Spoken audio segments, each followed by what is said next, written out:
Mom, hey, where did you go? Right now, Dad is looking all over for you. Huh? Is this you, Ed? Are you using your dad's phone again to try and text me? Well, Mom, I don't have a phone of my own to text you from, so I had to take his. And a boy in 5th grade doesn't need to have a smartphone at his age, right? I know that, but Dad told me that when I needed to talk with someone else in the family while they are out, I could use his phone and text. Also, Dad had a small accident with his hand, right? And so he can't use his hand to text you right now. Yeah. I knew that man was going to care more about you than anyone else. But if he really wants to spoil someone, he's better off doing that with my daughter, who looks just like me, since she is definitely the better-looking one of you two. You're talking about Avery, right? Yes, that's right. You already know that I'm in love with all things that are both cute and beautiful. And that's why I'm only in love with your cute older sister, Avery. Mom. Just a second ago, you had asked me where I am right now, right? Well, I'm at the airport right now. The airport? I'm going to be taking your sister to France with me, and she's going to become a supermodel with the help of her mom. She's going to become a supermodel in France? I'm going to take her to Paris with me, and we'll find her a modeling agency who will take great care of her. And you are far too ugly to be a kid of my own, so I won't be needing you anymore. Well, you only ever ended up as a kid of mine because your dad brought you along with him in the marriage, so I don't even have to call you a part of my family anymore. So please don't think anything bad of this, okay? Dad is asking, have you filed out any diverse paperwork yet? Tell him that the paperwork is sitting on the coffee table in the living room. Alright. Well then that's fine with me, is what he said. Huh?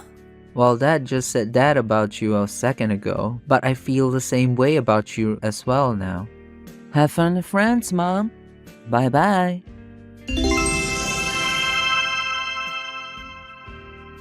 Hello, Ed. This is your phone number, right, Ed? And who am I speaking to right now? This is your mom, Andrea. What?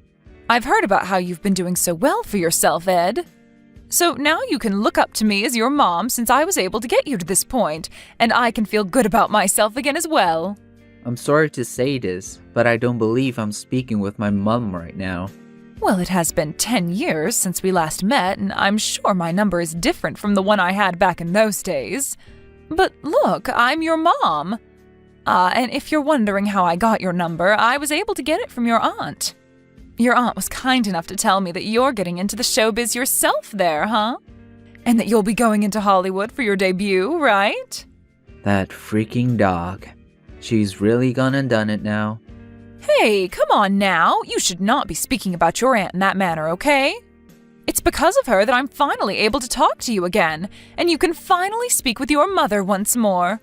I bet you're so happy to finally hear from your mom again after 10 long years of waiting, right? But I already told you, this is not my mom's number that I'm currently speaking to. Also know that she has only one phone and she's never told me nor anyone else that she has another. So tell me, what the hell do you want? Come on, Ed. You don't have to give me such a cold shoulder. I know it's been a long time since you've heard from me, but you should still know how to talk to your own mother, right? Look, can you quit it with all that BS? Huh? Are you kidding me? Can you not tell by the way I'm talking to you right now that I don't see you as my mother anymore and that I never want to again? Huh? You and that girl of yours, both Dad and I don't care about you guys. And all you do is bring back our bad memories by talking to me again. So go the hell away. And never try texting or calling me again.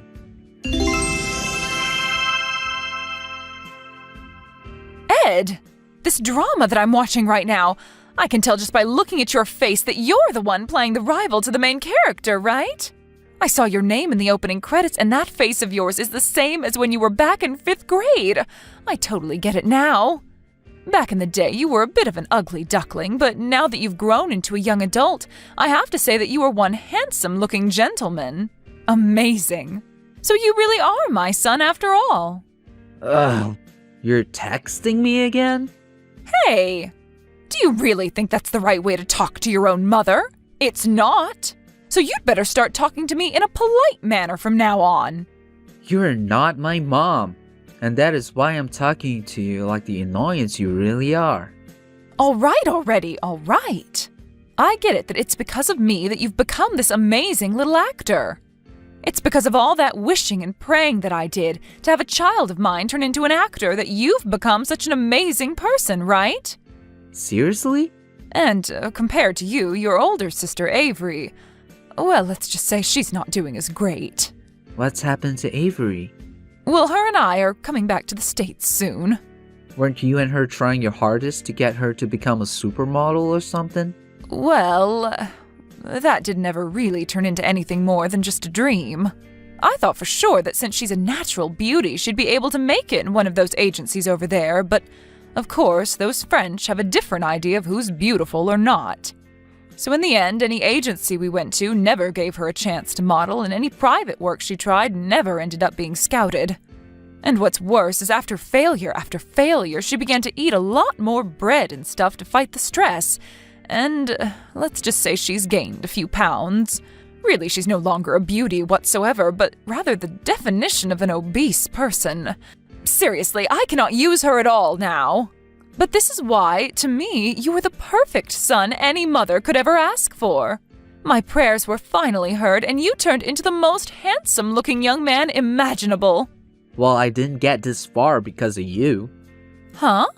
The only reason I've become an actor is because I wanted to become one. So I put in the effort to get to where I am now. To tell you the truth, it's supposed to be the manager's job to be here with me to help me diet and make sure I stay up to date on roles, right? Well, you haven't been here for me these past 10 years, nor have you ever been my manager. So screw you. Huh? Also, people don't just make it in a modeling or acting business by looking good. Ed!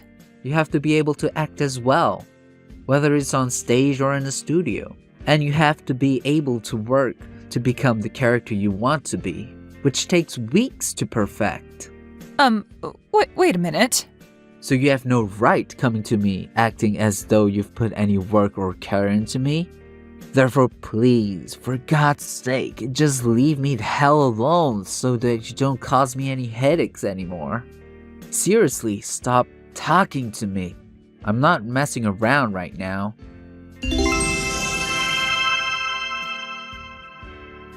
Seriously, Ed?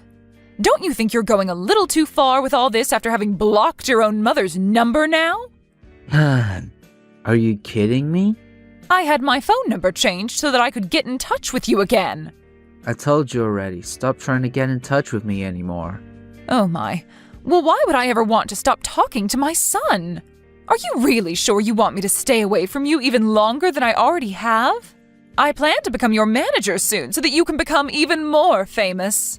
What? You don't have to try and keep me at bay anymore. I promise that I'll do everything in my power to make sure you get as many roles as you'd like. And if you're worried about me having any experience, just know that I've been the manager for Avery for the past 10 years, and I did a wonderful job at it. By wonderful, do you mean you failed her on multiple occasions, and that's why you're back? Huh?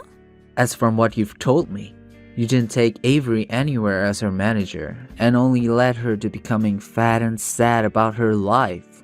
You told me that yourself the last time we chatted about her. Well, that was something else. It had nothing to do with me as her manager, rather do with her way of thinking. She didn't have the drive she needed to become a supermodel, and that's why things didn't work out for her. But you're different. I know that with my help, I can take you to the top. Well, I'm already on my way there. Huh? My manager happens to be one of the most well-known in the Hollywood world, and she also happens to be my mom. Your mom? Ah, right. So this is your way of saying that you want me to be your manager, right? Understood, Eddie. I'll make sure to make you huge in Hollywood, and make sure that you and I never have to worry about falling out of the spotlight ever again. Wrong. I'm talking about how I already have a manager and mother, and she's not you. What? What do you mean by that? My dad happened to get remarried about 8 years ago. Huh? And not only did Dad end up getting remarried, but he did so with a woman who he ended up having a baby girl with. and she has the most beautiful face and figure. But unlike you, she's not the kind of person to only care about those that are attractive looking, and is willing to love everyone in her family very much. And so because of her warmth, I've been able to forget about the cold past that I had with you as my mother, and can now live a new life as a successful man. That man, he got remarried to a new woman? And not just that, but had a girl with her? And that's why I've been saying that you're not my mother this whole time. It's been 10 years since you left Dad and I, so I have zero clue why you're back here now trying to talk to me like you ever cared about my family. But if you really think that you have any chance of getting back into this family as my dad's wife, then you're strictly mistaken, as there's zero chance of that happening now. What? That's what I thought. I have no other choice right now. 10 years ago, my dad, who was a very wealthy person, passed away. And of course, after his death, I received a lot of that money in his will from him. And when that money came to me, I thought it would be the perfect chance for me to get my daughter to become a famous model. And that's why I took her with me to France and started to make her model. I see. So that's what Dad was explaining to me about after you left us? During the first year, I was never able to land her any modeling gigs, and so I just thought that was a part of the industry. And since she didn't have a name for herself yet, I decided it would be better for the two of us to start conforming to life there first before getting into modeling. But then it was 2 years, and then 3 years, and time just kept on going without us ever seeing any real work come for us. And during that time, Avery graduated from an international high school there. That was the moment I thought she'd really put all her time into modeling without the need to study, but I was wrong. But then I started to really have a closer look at her, and it appeared to me she already gave up. And the food there had gotten the best of her. She was no longer the beautiful young woman I pictured her as, rather a model for some weight loss ad. And it wasn't just that. I noticed that a lot of the money from my father had dwindled away, and so I had to make the choice to bring us back to the U.S. What? The house that your sister and I had been planning on living in is no longer there for us. And so right now, we don't have a place to go home to. Right. Currently, your mom is in an elderly home, spending the last couple of years of her life being cared for by the nurses there. What? I heard from her that she used the money left over by her husband and the money from the house when she sold it to get into a really nice home where there are all sorts of amenities for her. You're kidding. So that means there really is no place for us to go? And that's not all, actually. You ended up taking your daughter away with you to another country, even though she never really wanted to.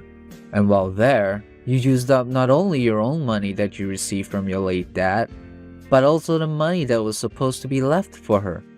There were apparently a few other people that were supposed to get the money from your late father, who never did because of you. What are you talking about? Where is my mom right now? I have no clue where she chose to go. Besides that, it's good for her. What? So far, everything I've been telling you has been okay to tell you, as the other parties involved don't seem to mind you knowing. But even if I did know more about your mom, I wouldn't tell you, as she never gave me the permission to. Hold on a second. If you're not going to tell us where she is, how are Avery and I going to live? Think about that one yourself, Andrea. Huh? There's another thing. As for that aunt of mine that ended up causing you to learn about my current situation in the first place, the whole family has stopped talking to her. So if you're trying to go for her for more information regarding me, you won't learn anything more than you already know. Huh? Now, I have to get ready to head into the studio for another session of takes, so I'll be going now. Huh? Wait a second, Ed. I'm blocking you again. Right now I'm stuck in a cheap motel with Avery, and we don't have much money left to keep us here. When it's all gone, we'll have to move into the streets.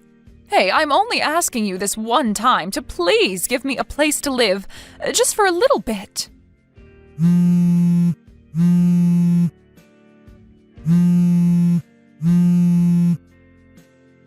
Ed! There was one last thing that I never ended up explaining to Andrea, and it all had to do with the information that was left over regarding her late father's money and assets, and who they all went to. On that sheet of paper, she could probably take a closer look at it and learn where her mother ran off to, had she just taken the time to do so. Of course, Andrea or Avery could still think of that as an option and take a look for themselves, but I was never gonna recommend that to her, as I just don't care about either of them. So whatever happens next with those three will be left unknown to me. And a couple days later, Andrea and Avery both appeared to have figured out where I was currently working in Hollywood and came to find me. But of course I told security of this, and they made sure to stay on the lookout for these two. And when they were spotted around the studio, security called the police, who then came and grabbed the two of them, where they later found some information on distant relatives of them who they ended up calling to come get them. And within a day, a black minivan pulled up outside the police station to pick those two up, and then they were gone for good. My dad later called me to tell me that distant relative was Andrea's younger sister, who ended up taking those two into her company to work for her day and night for the rest of their lives. It was such a relief to learn that Andrea and Avery could no longer touch any of us anymore, and ever since then, I've been able to live in peace. Thank you so much for watching and listening. We hope you enjoyed the video. Don't forget to like this video and subscribe. Also, feel free to leave a comment about what you thought of the story. We look forward to seeing you at the next story.